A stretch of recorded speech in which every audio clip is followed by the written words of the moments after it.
حضرت عبداللہ بن مبارک رحمۃ اللہ تعالی علیہ فرماتے ہیں لالچ کے رشتے ہیں دنیا کے، لالچ کے۔ آپ کے انتقال کا وقت آیا تو اماں بڑا رو رہی تھی۔ عبداللہ بن مبارک رحمۃ اللہ علیہ اپنی اماں سے کہنے لگے اماں تو کیوں روتی ہے، تیرے تو اور بھی بیٹے ہیں،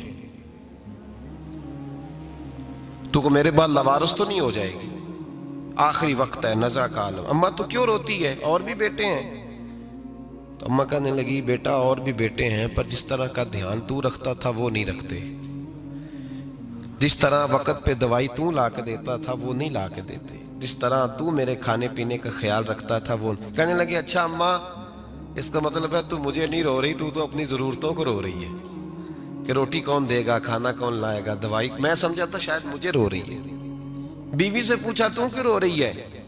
تو کہنے لگی تیری وجہ سے میری بادشاہی تھی، تو موجود ہے تو خاندان میں معاشرے میں میرا ایک وقار ہے، تیرے بعد تو بیوہ کی زندگی ہوگی۔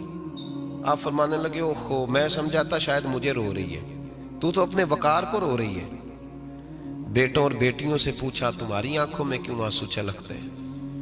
کہنے لگے ابا جس پیار سے باپ شادی کرتا ہے دوسرا کوئی نہیں کر سکتا، اور جس محبت سے باپ لا کے کما کے دیتا ہے دوسرا کوئی نہیں دے سکتا۔ فرمانے لگے اوہو میں سمجھا تھا مجھے رو رہے ہو، تم تو شادیوں کو رو رہے ہو، میرے ساتھ تو تعلق ہی نہیں۔ پھر عبداللہ بن مبارک رونے لگے اور پھوٹ کے روئے۔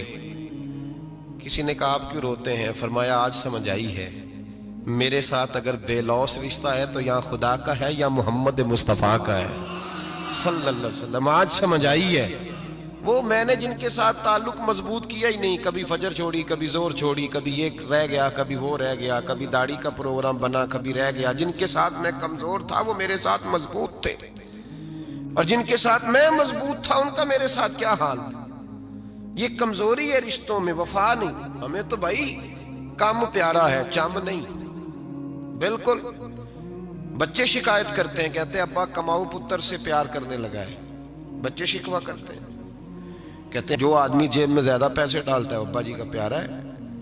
باپ شکوہ کرنے لگے ہیں، کہتے ہیں میں مالدار ہوتا تو میرے بچے بھی فرما بردار ہوتے۔